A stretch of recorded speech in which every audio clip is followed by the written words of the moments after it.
नमस्कार। Mostly angiography जो stable condition में होती है, चलो ब्लॉकेज देख लेते हैं, वो पेरिफेरल सेंटर्स से रिफ़र होके बड़ी हॉस्पिटल में, कैथ लैब वाली हॉस्पिटल में पेशेंट्स आते हैं।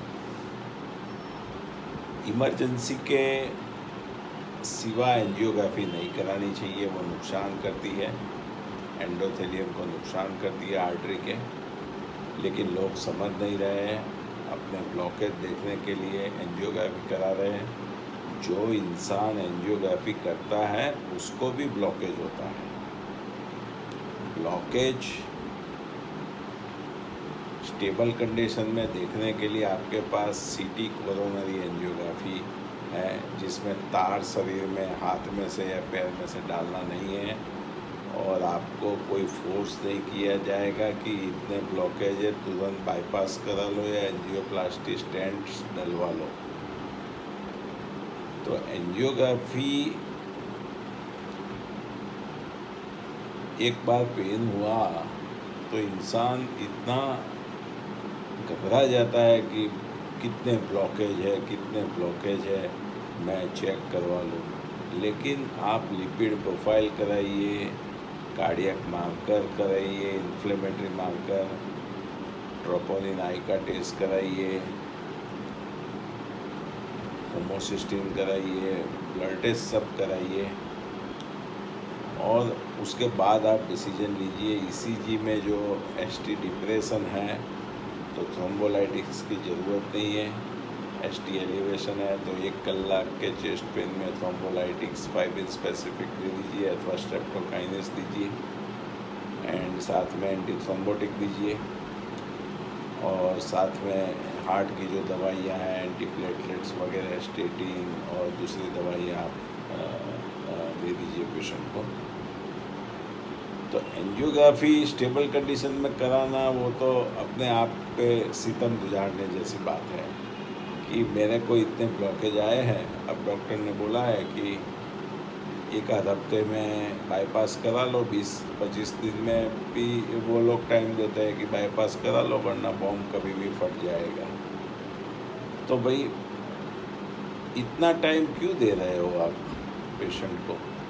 बाईपास जो करना है तो तुरंत वल्नरेबल आर्टरी में बाईपास करो, लेकिन स्टेबल कंडीशन में खाली लमसम ब्लॉकेज की टकावारी दिखा के 1 महीने बाद बाईपास की डेट देते हैं।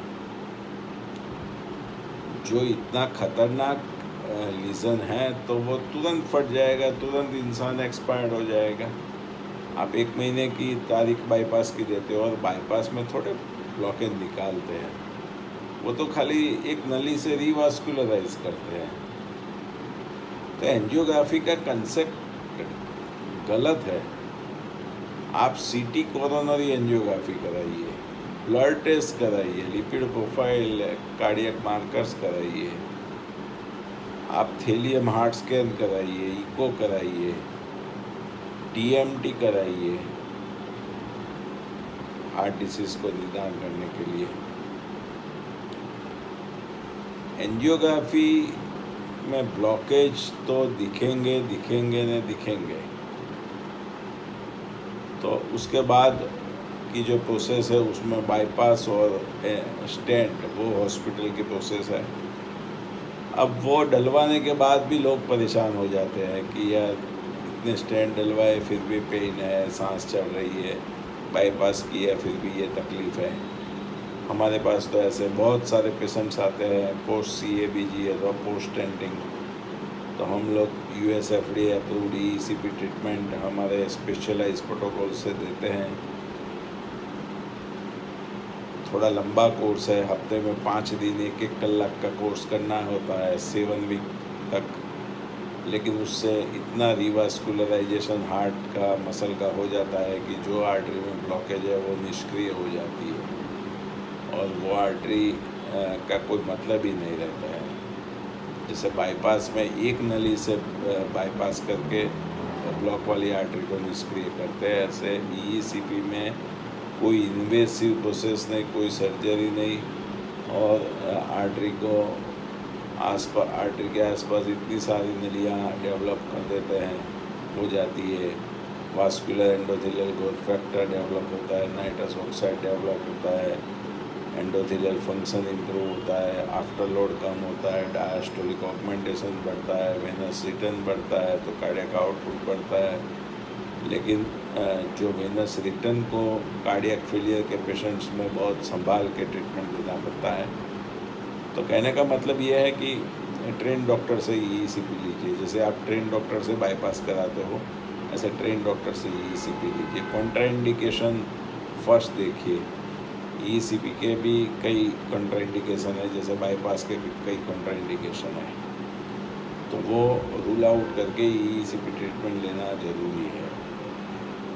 आज मशरूम की तरह ECP सेंटर्स स्प्रेड हो गए हैं, फ्रेंचाइजी लोग देने लगे हैं और पैसा कमाने में लगे हैं। हमारे देश में पैसा कमाना सब कुछ बात है, साइंटिफिक ट्रीटमेंट देना और एडवर्टाइजमेंट से पेशेंट्स को ज़्यादा कलेक्ट करना और ज़्यादा वीडियो अपलोड करके लोगों को ज़्यादा अट्रैक्ट करना और फुल पैसा कमाना, वो एक अलग बात है।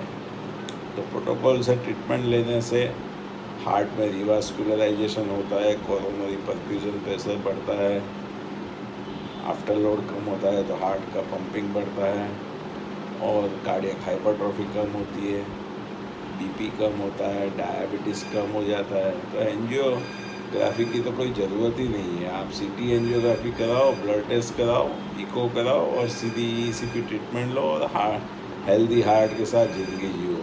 सर्जरी से छुटकारा आपको मिल जाएगा और आप आराम से फिर हेल्दी हार्ट वाला diet, plant based vegetarian diet और वॉकिंग की हैबिट रखिए, भूखा पेट और साउंड स्लीप लीजिए और स्पिरिचुअल प्रैक्टिस को इम्पोर्टेंस दीजिए।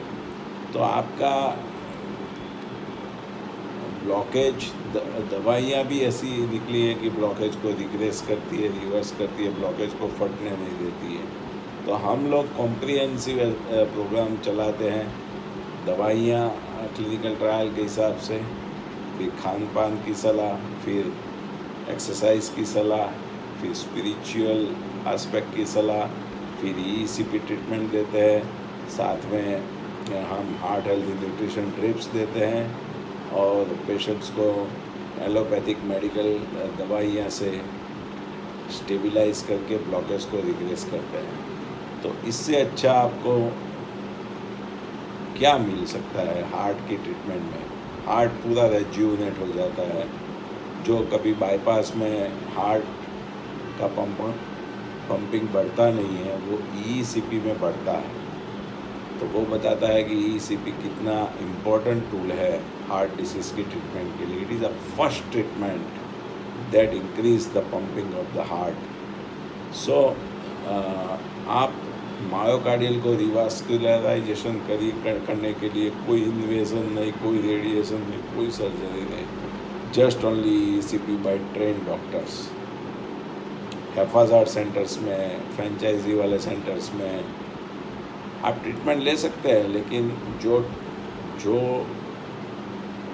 ECP की डिटेल्स जानता है, वो रेशियो और प्री लोड आफ्टर लोड कैसे मैनेज करना वो जानते हैं। ऐसे डॉक्टर से ट्रीटमेंट लेने से आपको ही फ़ायदा है। इसमें कोई एडवर्टाइजमेंट का सवाल नहीं है और ज़्यादा एडवर्टाइजमेंट करने से ज़्यादा पेशेंट आते हैं, ऐसा भी नहीं है। हर एक को अपने स्किल के हिसाब से ही काम मिलता है और अच्छा काम करना वही हर एक की नीयत होनी चाहिए। पैसा कमाना वो सेकेंडरी फैक्टर है। तो अचूक ECP का लाभ लीजिए, आपका कार्डियक आउटपुट बढ़ेगा, स्ट्रोक वॉल्यूम बढ़ेगा, आपका हार्ट रेज्यूनेट हो जाएगा, आप सर्जरी से बच जाओगे। लेकिन साथ में आपको आपका डॉक्टर बनना पड़ेगा, खान पान में जड़-मूड़ से फेरफार करना पड़ेगा, लाइफस्टाइल में जड़-मूड़ से फेरफार करना पड़ेगा, तो ही आप इसको 100% सक्सेसफुल बना पाओगे। नमस्कार, थैंक यू वेरी मच।